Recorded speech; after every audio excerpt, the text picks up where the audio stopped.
우리 계시록 19장을 같이 보시겠습니다.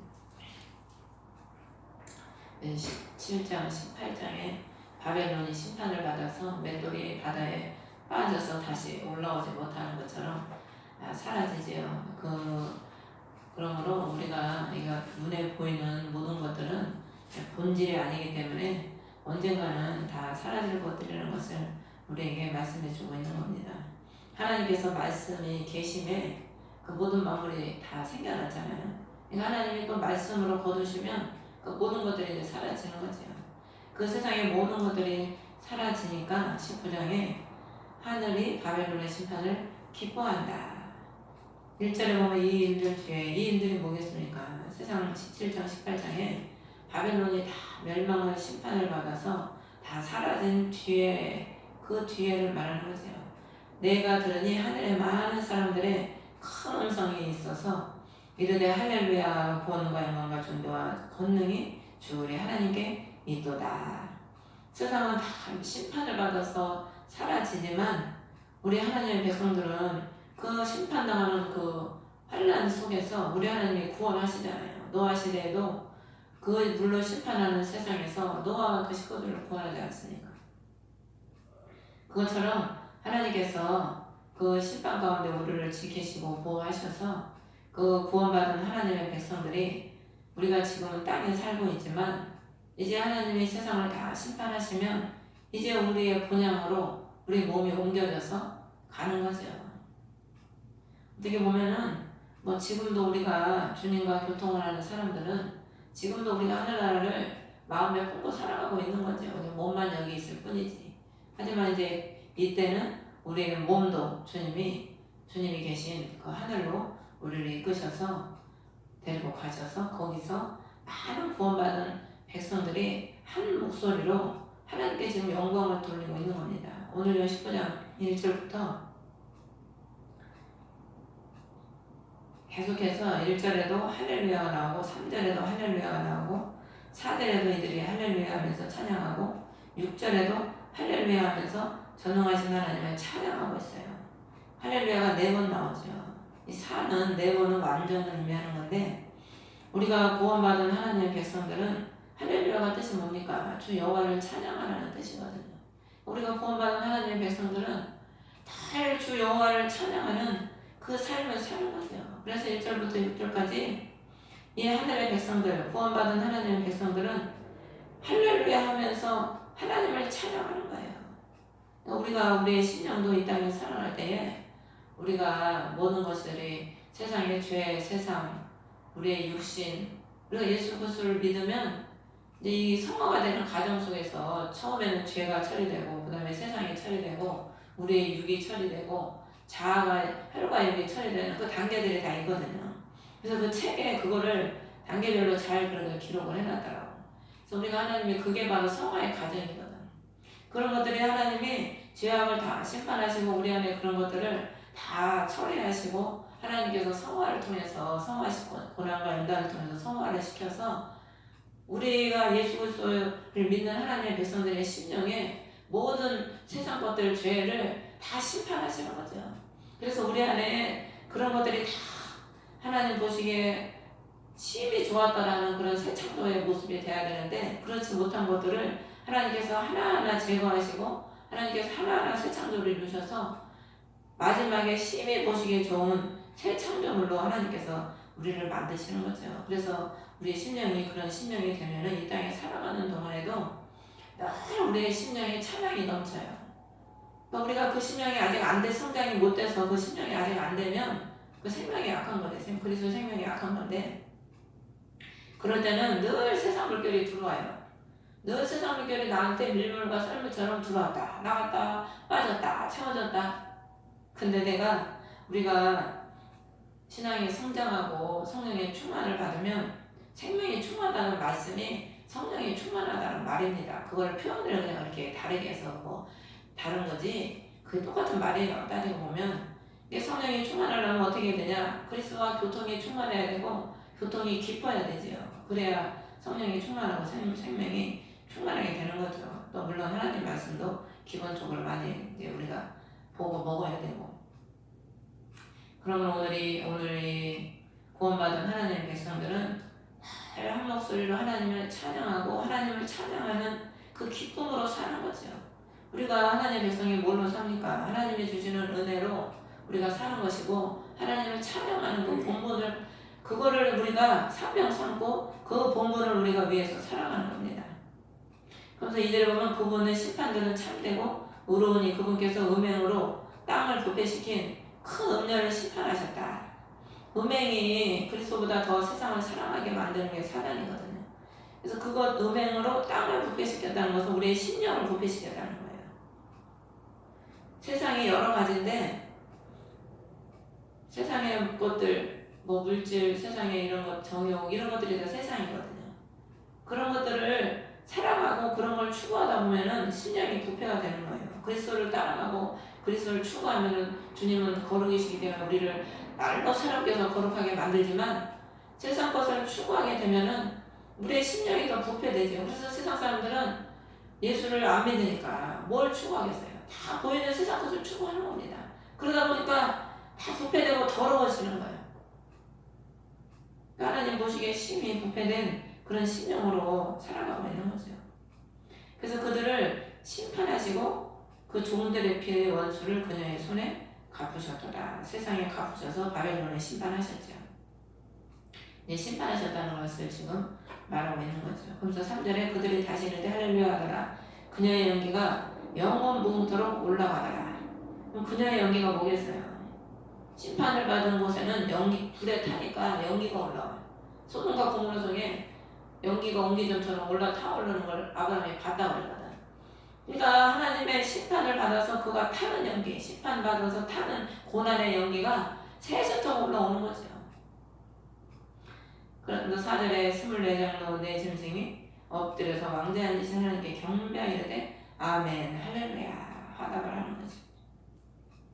5절에 왕좌에서 한 음성이 나서 하나님의 모든 종들아 그분을 두려워하는 자들아 작은 자든지 큰 자든지 너희는 다 우리 하나님을 찬양하라. 그러니까 지금 우리에게 지금 말씀하고 있는 겁니다. 주님 하나님이 왕좌에서 한 음성이 났다는 걸 누구의 음성이겠습니까?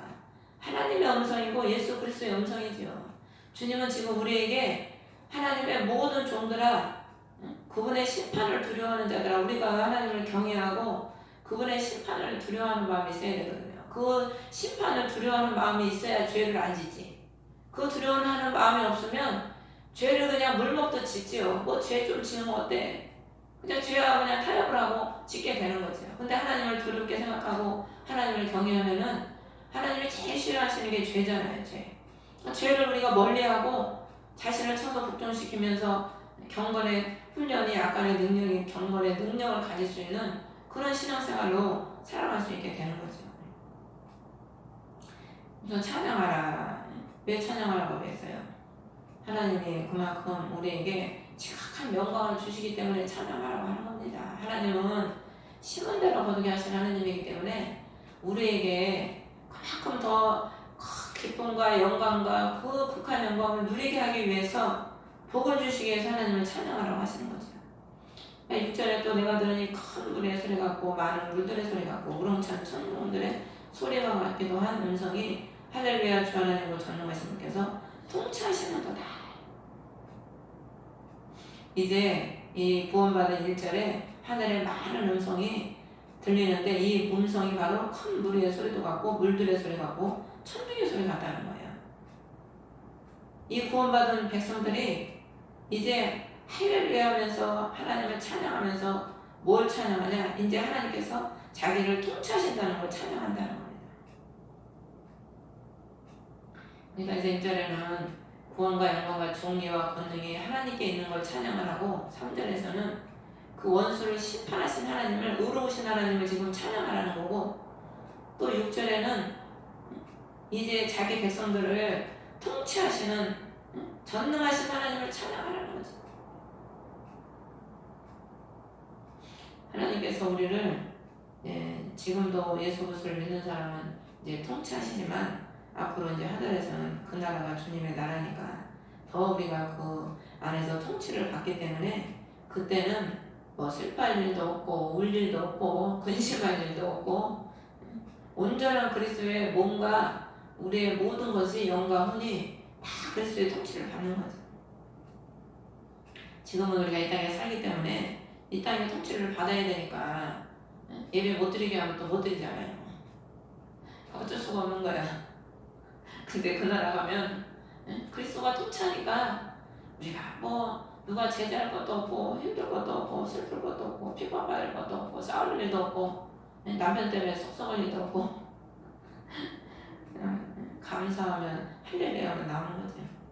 근데 실제로 보면 우리가 즐거워하고 기뻐하며 그분께 존귀를 돌리지니 어린 양의 혼인잔치가 이르렀고 그분의 아내가 자신을 예비하였도다. 이제 어린 양의 영통으로 우리가 신부로서 완전한 신부로서 이제 천국에서 그리스도의 신부로서 왕비로서 살아가는 그 혼인잔치가 이르렀다는 거예요. 그러면서 그분의 아내가 자신을 예비하였도다. 우리 신부들 그리스도의 백성들이 그리스도의 신부가 되기 위해서 예비를 해야 된다는 거죠. 그러니까 주님이 해주시는 부분도 있고 우리가 또 해야 될 부분이 있어요. 그러니까 연합을 해서 하는 거죠. 연합. 하나님은 뭐든지 혼자 하시는 게 아니거든요. 그러니까 증인도 항상 둘이잖아. 둘은 연합을 의미하거든. 그러니까 방주에 하나님이 그 짐승들을 태울 때 늘 암수 한 쌍씩 한 쌍씩을 태워서 그 방주를 집어넣거든. 그 짝을 말하는 거야. 짝. 두 증인. 그러니까 하나님은 혼자 뭘 독립적으로 하시는 게 아니죠. 우리가 그리스도를 따르고 그리스도를 사랑하고 그리스도를 바랄 때 하나님은 은혜를 내리시고 주님께서 그 사람들에게 은혜를 베푸셔서 자신의 신부로서 예배할 수 있도록 이끌어 주시는 거죠.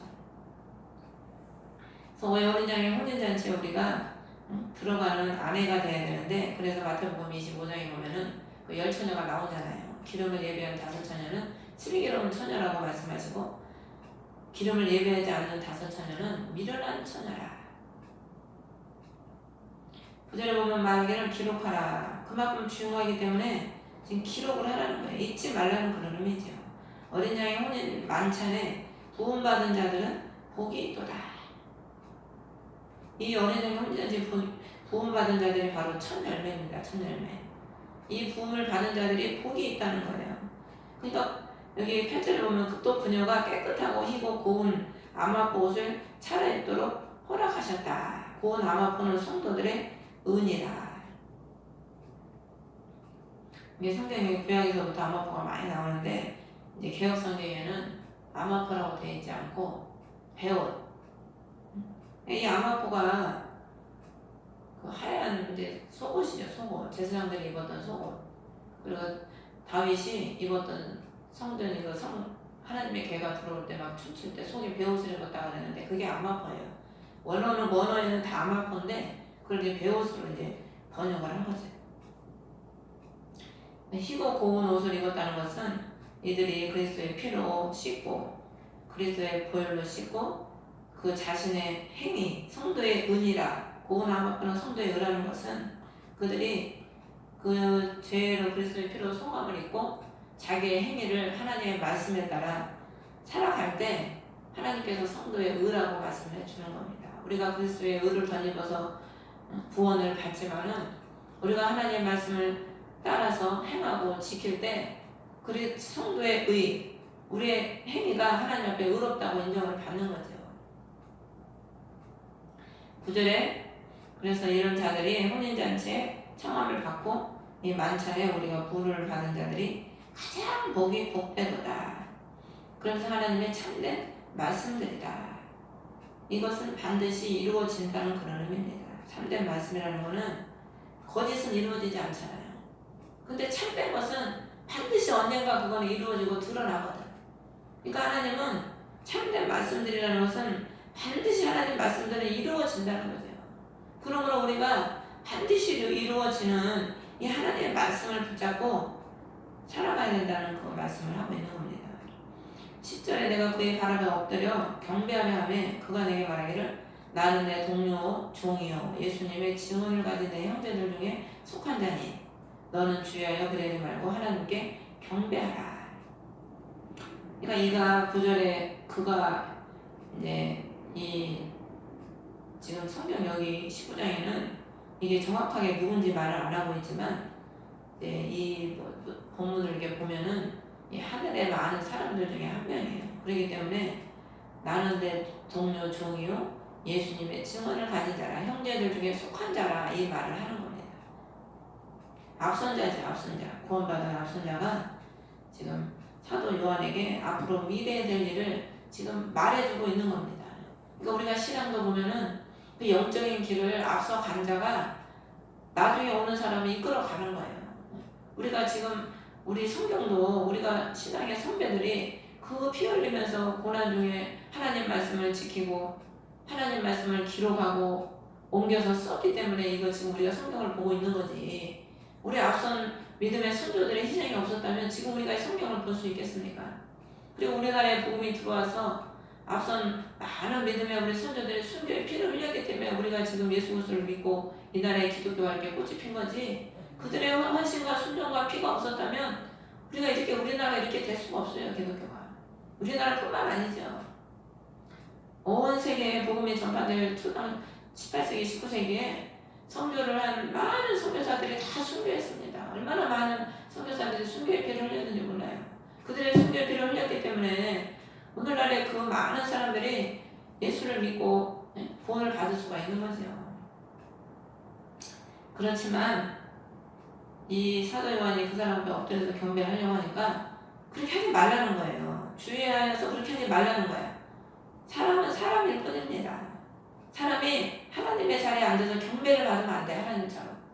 근데 우리가 보면은 예수를 은혜를 많이 받으면 그 사람한테 은혜를 많이 받으면 그 사람이 하나님 자리에 앉아있어. 그 사람이 우상이 되는 거야. 그래가지고 그 사람만이 진리고 그 사람만이 길이요 진리요 생명이 돼가지고 그 사람 말만 옳고 그 사람 말만 그냥 따르고 다른 사람은 다 아무것도 아니고 그렇게 되면 안 되는 거죠. 그래서 지금 그 말을 하고 있는 겁니다. 주위에서 하나님께만 경배를 하는 거야. 하나님께만. 사람한테 경배를 하면 안 된다니까요. 우리가 아무리 사람이 그 사람 뭐 도와주고 뭐 목사님이 아무리 능력이 많고 해도 영광과 경배는 나를 구원하신 천지를 지으신 우리 하나님 여호와께 해야지 사람에게 하면 안 돼요. 우리는 다 보면 신부는 다 직분만 그냥 목사, 전도사, 뭐 권사, 집사 이런 거지 하나님 앞에 볼 때는 같은 형제 자매거든. 근데 이제 그런 건 있죠. 하나님의 종의 그 수고와 헌신이 있기 때문에 하나님은 그 직분을 세워주시고 거기에 질서를 지키라고 하는 거는 있지요. 그렇지만은 사람이 하나님의 자리에 앉아서 우상처럼 경배를 받는 것은 하나님이 가장 그게 미워하는 행위죠. 그래서 예수님의 증언은 대언의 영이니라. 자기가 잘나서 니한테 지금 이렇게 말하고 보여주는 게 아니고 다 예수님을 증언할 수 있는 거는 대언의 영이라는 거예요. 대언의 영이 누굽니까? 성령님이시잖아요. 성령님. 성령이 임하셔서 성령이 역사하시니까 우리가 복음도 증거하고 하나님의 일도 하는 거지 무슨 자기 힘으로 하나님의 일을 합니까? 주님이 알려주시니까 우리가 깨닫는 거지 내가 스스로 깨닫는 게 뭐가 있습니까? 그렇기 때문에 모든 공로를 다 하나님께 경배하고 하나님께 영광을 돌려야 되는 거죠. 그래서 이 19장에는 1절부터 10절까지는 구원받은 하나님의 신부들, 이제 하나님의 거룩한 혼인잔치에 예비된 그 어린 양의 신부들, 그 예비된 신부들에 대해서 지금 이들은 고난을 통해서 그 14장에 예수 그리스도를 어디든지 따라간 그 신부들, 또한 그 짐승의 수를 이기고 그것을 잘 감당해서 나중에 알곡으로 거둬진 자들, 이런 자들이 바로 그리스도의 신부로서 주님이 예비됐다고 지금 말씀하고 계시는 거죠. 그래서 지금도 이 시간에 하나님은 이 환난을 통해서 그리스도의 신부들을 지금 부르고 예비하고 계시는 겁니다. 그래서 주님이 빨리 안 오시는 거예요. 그리스도의 신부들이 예비가 돼야 11절에 보면 그리스도의 이제 재림이 시작되거든요. 땅에 주님이 재림을 하시는 거예요. 그러니까 그리스도의 신부들이 예비가 돼야 그리스도께서 재림을 하신다니까. 근데 예비가 안 돼 있으니까 주님이 자꾸 늦추시는 거야. 조금. 그러다 이제 하도 예비를 안 하고 아예 잠들어 있으니까 두들겨 깨느라고 어려움을 줘가지고 두들겨 깨시는 거죠. 베드로가 잡혀가지고 감옥에 들어갔는데 훌훌 잠자고 있잖아요. 아니 참 태평하기도 해. 내일 죽을 건데 그냥 걱정도 안 된다만 믿음이 좋아서 훌훌 자고 있으니까 천사가 와가지고 옆구리를 콱 찔러잖아요. 일어나라고. 그래서 11절에 보면은 하늘이 열린 것을 보니 보라 흰말이라. 흰말은 왕을 상징하고 거룩을 상징하고 승리를 상징하는 거예요. 그 위에 타신 분은 신실하시니 우리 주님이 얼마나 신실하십니까? 우리는 맨날 변덕이 죽을 듯 하지만 주님은 우리를 몇십 년 동안 이스라엘 백성들은 40년 동안 하루도 거르지 않고 그 폐역하고 거역하는 그 자손들에게 만나를 매일 내려주시잖아요.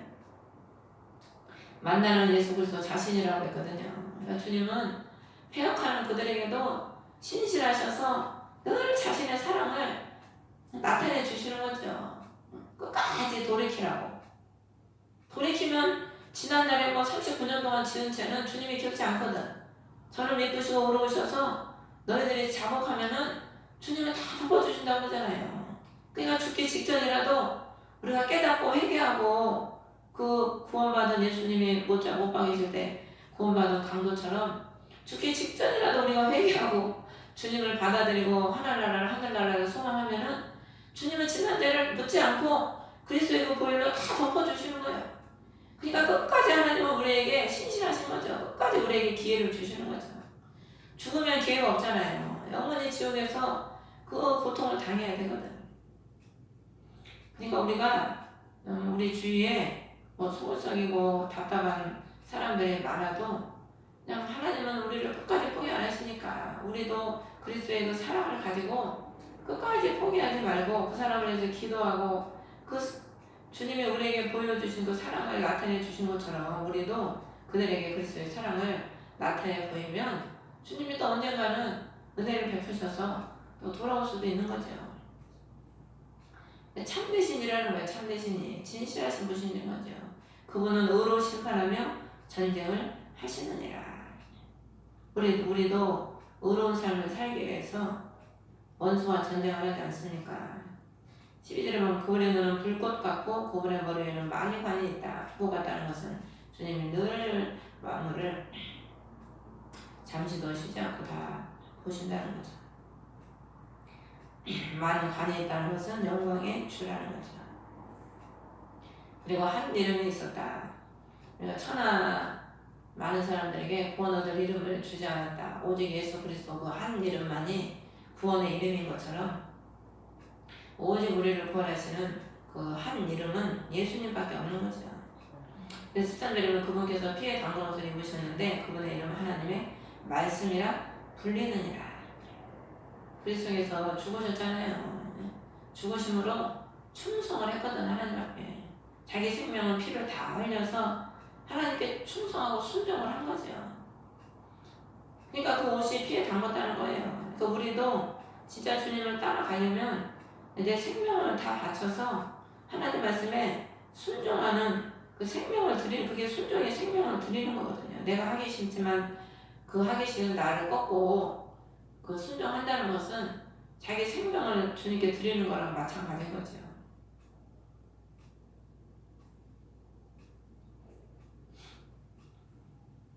하나님의 말씀이라는 거죠. 예수님의 이름이 하나님의 말씀. 그래서 그만 생명이시라는 거예요. 생명. 바로 예수 그리스도의 그분의 이름이 바로 생명이라는 거죠. 우리가 예수 그리스도의 그 이름을 믿음으로 구원을 받잖아요. 그러니까 그 이름이 생명인 거죠. 우리에게는.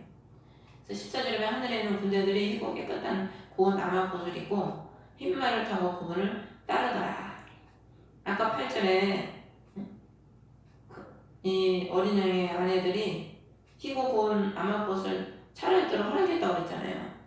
차려입은 거야 이제. 차려입은 것을 허락했다는 것은 그들이 차려입었다는 말이에요. 그 차려입은 자들이 바로 14절에 희고 고운 아마봇을, 희고 깨끗한 고운 아마봇을 입은 이 사람이 이 사람인 거죠. 우리 성도들. 우리가 구원받아서 주님 앞에 이제 가면 주님이 이게 희고고 나무꽃을 입혀주시고 예수님께서 이 땅에 심판하러 내려오실 때 우리도 그 희고 고운 나무꽃을 입고 주님과 함께 흰 말을 타고 그분을 따르는 같이 이제 예수 그리스도를 따르면서 그 군대가 돼서 전쟁을 하러 내려오는 거죠. 우리가 이 땅에 살아가는 동안에 사단 원수가 얼마나 우리를 괴롭혔습니까? 그러니까 우리가 많이 당했으니까 이제 이때 우리도 같이 심판의 자리에 하나님이 서게 해주시는 거예요. 우리는 승리했으니까. 승리한 자들에게는 그 자기를 우리를 괴롭혔던 그 원수를 제압할 수 있는 그 권세와 능력과 그 영광을 같이 누리게 해주시는 거죠. 이겼으니까. 이기지 못하고 지면은 그 영광을 못 누리죠. 근데 이겼으니까 그 영광을 누리게 해주시는 거죠. 15절에 15절에 보면 그분의 입에서 예리한 검이 나오는데 그분께서 그 검으로 민족들을 치시고 철장은 쇠몽둥이죠. 쇠몽둥이. 그들을 다스리시리라. 심판으로 다스리신다는 거죠. 그분의 입에서 예리한 검이 나온다는 것은 하나님의 말씀을 의미합니다. 히브리서 4장에 하나님 말씀은 양날 가진 검보다 예리하다고 그랬잖아요. 계시록 2장 12절에 보면 버가모 교회에게 타협하는 교회인데 그곳이 사단의 자리가 있는 곳이에요. 2장 12절에 보면 날카로운 검을 가지시니까 이것들을 말하노라. 그러면서 2장 또 16절에 보면 회개하라 그리하지 않으면 내가 속히 내게 가서 내 입의 칼로 그들과 싸우리라. 그러니까 이 심판받는 자들은 다 세상과 타협해서 사단에 잡혀서 죄악에 빠져있는 자들이죠. 이 하나님의 다 심판의 대상이 되는 겁니다. 그래서 하나님의 철장으로 심판으로 그들을 다스리게 되는 거죠. 죄인들은. 우리는 6절에 보면 하늘의 큰 무리 구원받은 무리는 의의 통치를 받고 15절에 그리스도의 구원을 받지 못한 자는 철장의 통치를 받는 거예요. 심판의 통치를 받는 거죠. 그러면서 29분께서 옷과 넓적다리에 16절에 왕들의 왕 주들의 주라고 기록된 한 이름이 있다. 오직 왕들의 왕 주들의 주는 우리의 왕 우리의 주는 예수 그리스도 그 이름 한 분밖에 없다는 거죠. 그래서 17절에 보면 내가 보니 한 천사가 해 안에 서서 하늘 한가운데로 날아가는 모든 날짐승을 향하여 큰 음성으로 이제 하나님이 예리한 검으로 15절에 그리스도께서 그들을 쳤잖아요. 그들을 쳐서 진노의 맹렬한 진노의 포도주 틀을 밟으셔서 그들을 다 진멸하셨으니까 이제 17절에 18절 19절 보면은 그 심판받은 자들의 살을 하늘의 들짐승들에게 먹으라. 이 살의 18절에 보면은 왕들의 살, 대장들의 살, 용사들의 살, 말들의 살, 자유로운 자나 매인 자나 작은 자나 큰 자나 모든 사람의 살을 먹으리라. 살은 영적으로 보면 은혜를 의미하는데 우리가 그리스도의 은혜를 입고 그 은혜 속에서 살아가면 하나님이 우리를 구원하시지만 그렇지 못하면 그들의 마지막은 심판이고 결국 하나님 앞에 다 남는 것이 없는 그런 비참한 인생으로 끝이 나는 거죠. 그들을 다 심판하시고 죽이시고 20절에 보면 마지막에 짐승이 잡혔다. 짐승이 누구니까? 저 그리스도. 짐승이 잡히고 그 앞에서 기적을 행하던 거짓 대언자도 그와 함께 잡혔다. 그는 짐승의 표를 받은 자들과 그의 형상에 경배하던 자들을 기적으로 속이던 자라. 기적을 행하면서 적그리스도에게 그 우상에게 절하게 만든 거짓 대언자들. 적그리스도가 그 졸개들이죠. 한마디로 짐승의 그 더러운 영에 잡혀서 사단을 숭배하게 만들었던 이 거짓 대언자들도 이 둘이 같이 그냥 삼체로 유황으로 불타는 불호수에 던져진다는 거예요. 그때 마지막에 그냥 삼체로 불호수, 지옥이죠. 불호수가 거기에 그냥 던져진다는 거죠. 그러니까 우리가 참 누구를 따르느냐에 따라서 참 우리의 인생의 삶의 결과가 참 이렇게 하늘과 땅으로 갈라지는 거죠. 그러니까 우리가 이 땅에 살면서 참 가장 큰 복이 세상 사람들이 말하는 복은 건강과 물질이잖아요. 근데 우리가 예수 믿는 사람들이 살아가면서 가장 큰 복은 뭡니까? 예수 그리스도를 우리가 만나서 그분을 따라가는 게 큰 복이고 또 그분을 우리가 따라가는 데 있어서 하나님이 좋은 내가 그리스도를 잘 따라갈 수 있도록 나를 지도해 줄 수 있는 그런 좋은 종을 만난 게 참 그거 참 복이고, 또 우리가 살아가면서 좋은 사람을 만나서 서로 성령으로 교통하고 나누고 기쁨을 나누고 이렇게 사는 삶이 가장 복된 거지요. 사람 하나 잘못 만나면 어떻게 됩니까? 사람 하나 잘못 만나가지고 죽는 사람도 있고 재산 탕진하는 사람도 있고 가정이 박살나고, 그 유튜브에 박성업이라는 사람 한참 떠들어서 했잖아요. 몇 번 맞춰가지고 많은 사람이 깔았는데 나도 몰랐는데 뭐 작년인가 재작년인가 우리나라 전쟁이 일어난다고 필리핀으로 피신해야 된다고 그 많은 사람들이 그 사람 말을 따라가지고 재산 막 팔아가지고 이혼까지 해가지고 필리핀에 가서 땅 사가지고 그 갔대요. 근데 전쟁이 안 일어났잖아. 그래가지고 참 그냥 안타까운 거예요. 안타까워. 그 잘못한 사람 잘못 거기 따라가가지고 가정 파괴되고 돈 재산 다 날리고, 뭐 지금 그런 사람이 한둘이 아니잖아요. 전에는 신 무슨 여자 목사님도 피진 거 어디에 가서 있어야 된다고 그래가지고 재산 다 팔아가지고 사람 잘못 만나면 그렇게 되는 거예요. 마지막 때. 그래서 21절에 보면은 그 남은 자들은 말 타신 분의 칼, 그분의 입에서 나온 칼로 죽임을 당하니 모든 날짐승들이 그들의 살로 배를 채우더라. 하나님이 구원받은 하나님의 백성은 존귀한 그리스도의 신부로 삼아주지만 구원받지 못한 사람들은 다 짐승이에요. 짐승. 하나님 보실 때는 다 짐승으로 취급하는 겁니다. 그러니까 짐승이니까 짐승이 발이 되는 거예요. 우리가 일단 살아가면서 예수 그리스도의 신부가 되지 못하고 성령의 사로잡히지 못하면 다 짐승의 발이 되는 겁니다. 우리가. 그래서 깨어서 우리가 기도하고 성령의 인도를 받는 삶을 살지 않으면 다 원수는 짐승인데 세상 사람도 짐승이고 다 짐승이에요. 세상 사람들은 그냥 차이가 조금 날 뿐이지 다 짐승이거든요. 영적으로 보면. 그러니까 짐승이 뭐 짐승을 먹고 서로 그냥 서로 잡아먹고 서로 그렇게 되는 거죠. 결과적으로. 그러면 우리는 주님께서 이 마지막 때 저와 여러분 하나님이 특별히 많은 사람에게 뽑고 또 뽑아서 이렇게 우리가 기도하는 삶을 살게 해주니 얼마나 감사합니까. 그리고 우리를 구원하시려고 주님께서 계속 기도하게 하시는 겁니다. 그래서 온 암막옷을 차려입고 우리가 또 그리스도의 신부로서 우리가 예배하고 또 그 나라의 영광을 누리는 저와 여러분 되시기를 주의 이름으로 축원합니다. 하늘에 계신 우리 아버지, 믿음의 이름으로 받으시오.